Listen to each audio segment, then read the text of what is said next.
Hello, my most amazing artists. Today we're going to learn all about Pablo Picasso. Pablo Picasso was born in Spain in 1881. He had trouble in school, but his father, an art teacher, didn't mind, as Pablo preferred to draw instead.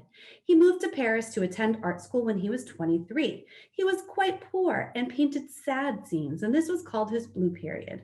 Picasso experimented with his art along with a friend. He created Cubism. Cubists paint objects from many angles, ignoring round shapes and the rules of perspective. When Picasso fell in love, he painted happier events like circuses and children, and this was called his Rose Period. He created more than 20,000 pieces of art in his lifetime and achieved much fame. He put a date on every piece of artwork he created because he wanted to create a timeline of his work. We're going to use his art to inspire us today. So what we're going to create is a self-portrait, Pablo Picasso style. What you will need is a piece of plain paper, a black crayon or some crayons, or if you have a Sharpie, watercolors. I have a brush and water to go with that, or markers or whatever you have to create. You're the artist and you choose your medium. Okay, what we're going to start with doing first is we're going to start looking at creating some shapes. Now, I want you to take a look at some of these unusual features. These are some of the ways that Picasso has shown things like eyes, noses, and mouths. Notice some of the pointy angles and pointy shapes that he uses to show some of these things. So what we're going to do first is we are going to get started with a nose. So I'm going to keep that kind of handy so that you can see some of the different options that you can use in your picture. So what we will do is begin somewhere near the top and center part of your paper. And this might seem a little strange. We're going to make really big shapes today. So you want to come and think of using lines and angles. So I'm going to think about coming down about 4 finger spaces from the top and using one of these shapes to create what would be my nose. Now, self-portraits are pictures of ourselves, but they're not probably going to look like ourselves because they are definitely done in the inspiration with Pablo Picasso. So any of these shapes would be perfectly fine, but notice how big I used 3 to 4 fingers is my nose shape. So nice and big. You could also create something as simple as a straight line and over. So if these look like they're a little complicated and you want to go something more simple, you can definitely do that as well. Now that I've created my nose, I'm going to think about some of these eyes. So let's take another look at this paper so we can see some of the unusual eyes that you could possibly create. I'm going to probably choose something that is looking like straight on, but of course this is your art piece. You don't have to do that. I'm going to create the top part of my eye, which is kind of like a big curved shape like this. And then I'm also going to complete that on the bottom. This is called an ellipse. It kind of looks like a football where it's a little bit pointier and smaller at one end and the other. Excellent. So now I'm going to go overhead and create my eyelid. And of course, in the center, the eye and the pupil. So we have the iris, which is usually the colored part of the eye, and the pupil. Now you'll notice some other shapes that Picasso uses, and these are just some different techniques that will kind of remind us of something that he would create. So that is my one eye and my nose. Now I'm going to come over to the other side and do another eye, and does not actually have to match. In fact, many times Picasso did not match at all. So maybe I'll try this eye where you have a curved line going this direction, a curved line going this direction. So that looks completely different than that one. That's okay. Pablo Picasso wouldn't mind at all. There's the other iris and pupil. So now with my eyes complete, I'm going to start thinking about creating the path to my mouth. So I'm going to create a straight line coming down from the nose. And right at the bottom of this line is where I'm going to think about adding one of these mouth shapes.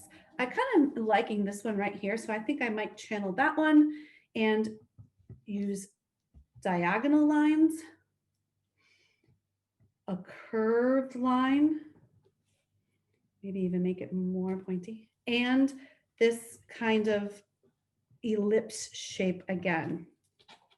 So you can see looking highly unusual, but that is the point of what we call cubism. All right, now we're going to work on another line and the chin.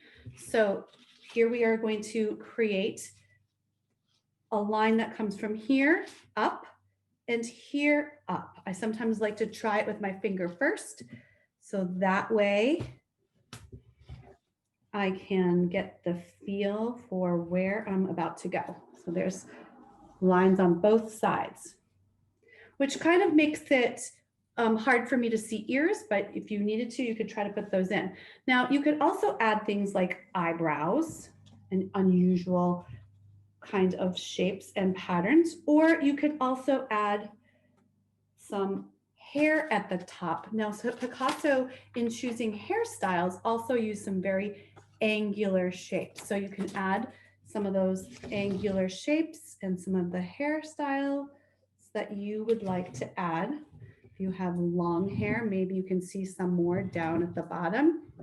If you have short hair, you would see it only at the top. So you can see these rough lines that just kind of outline where things might be.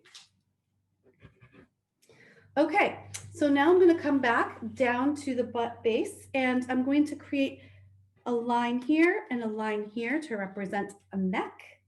And many of Picasso's pictures have some really unique necklines, all usually very angular in shape. So I'm just going to create some angles and some lines, and you can just kind of add some different shapes down at the bottom to paint in.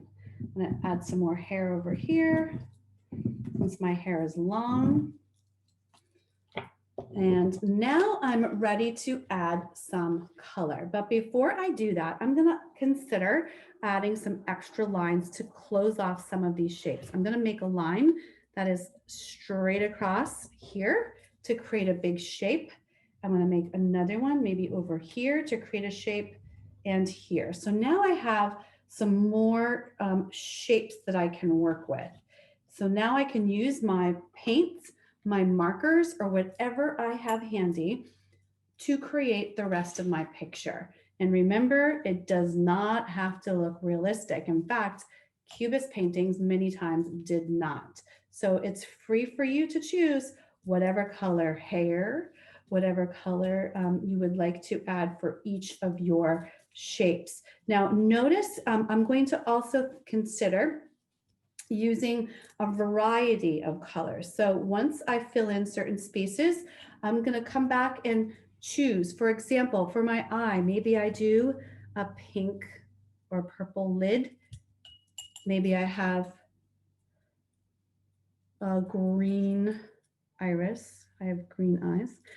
And then you can choose whatever colors that are in your palette to create your design. So now I might decide to use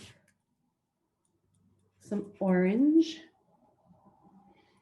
and I might consider painting this whole section one color.